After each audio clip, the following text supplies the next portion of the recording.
Actress Varalakshmi சரத்குமாருக்கும் நிக்கோலை சக்தேவுக்கும் engagement நடந்து முடிஞ்சிருக்க நிலையில் தற்போது 2 பேருமே ஜாலியாக தாய்லாந்துக்கு ஒரு வெக்கேஷன் ட்ரிப் போயிருக்காங்க.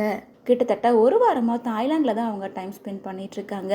மேலும் அங்கே இருக்க பீச் லொக்கேஷன், தேட்டர், ஹோட்டல் அப்படின்னு சொல்லிட்டு பல இடங்களில் அவங்க ஜாலியாக என்ஜாய் பண்ணிகிட்ருக்காங்க. கொஞ்சம் நேரத்துக்கு முன்னாடி ஷாப்பிங் பண்ணுறதுக்காக ஒரு ஷாப்பிங் மால் போயிருக்காங்க.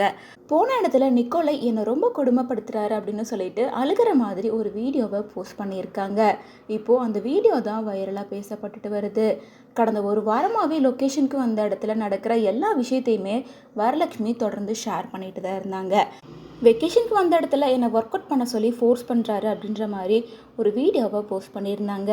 அதுக்கப்புறமா தேட்டர், பீச், மால் அப்படின்னு சுற்றிட்டு இருந்தாங்க. தேட்டரில் கூட அக்வாமேனோட பிக்சரை பார்த்துட்டு என்னோடய அக்வாமேனை பார்த்துக்கோங்க, நான் ஒரு அக்வாமேனை கண்டுபிடிச்சிருக்கேன்னு சொல்லிட்டு தன்னோட ஹஸ்பண்ட் அக்வாமேன் மாதிரியே இருக்காரு அப்படின்னு ஜாலியாக ஃபன் பண்ணிகிட்டு இருந்தாங்க. இந்த நிலையில் இப்போது ஒரு ஷூட்கேஸ் ரைடரை பார்த்து அதில் குழந்த மாதிரி ஜாலியாக ரைட் போயிட்டு இருந்தாங்க. மேலும் அந்த ஷூட்கேஸ் ரைடர் எனக்கு வேணும் அப்படின்னு சொல்லிட்டு நிக்கோலை கிட்ட அழுது அடம் பிடிச்சி கேட்டிருக்காங்க. ஆனால் நிக்கோலை அதை வாங்கி தரல.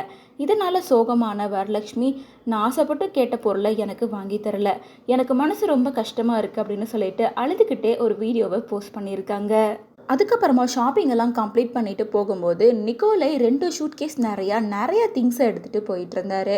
ஸோ இவங்களோட ஷாப்பிங் முடிஞ்சிருச்சு அப்படின்னும் நெக்ஸ்ட்டு வேறு லொக்கேஷன் போக போகிறோம் அப்படின்ற மாதிரி வரலட்சுமி மென்ஷன் பண்ணியிருக்காங்க. இவங்களோட ட்ரிப் பிளான் ரொம்பவே பெருசாக இருக்கும் போல இருக்குது. ஒரு பக்கம் இவங்களோட என்கேஜ்மெண்ட் நடந்து முடிஞ்சிருக்கு. மேரேஜ்க்கான ஏற்பாடெல்லாம் ஒரு பக்கம் நடந்துட்டுருக்கு. அது மட்டும் இல்லாமல் ராதிகா அண்ட் சரத்குமார் 2 பேரும் எலெக்ஷனில் பிஸியாக இருக்கனால பாதி ஒர்க்கை எலெக்ஷன் முடிஞ்சக்கப்புறம் ஸ்டார்ட் பண்ணலான்ட்டு இருக்காங்க. ஆனால் இவங்களோட இந்த வெக்கேஷன் பிளான் ரொம்ப பெருசாக போயிட்டுருக்கு.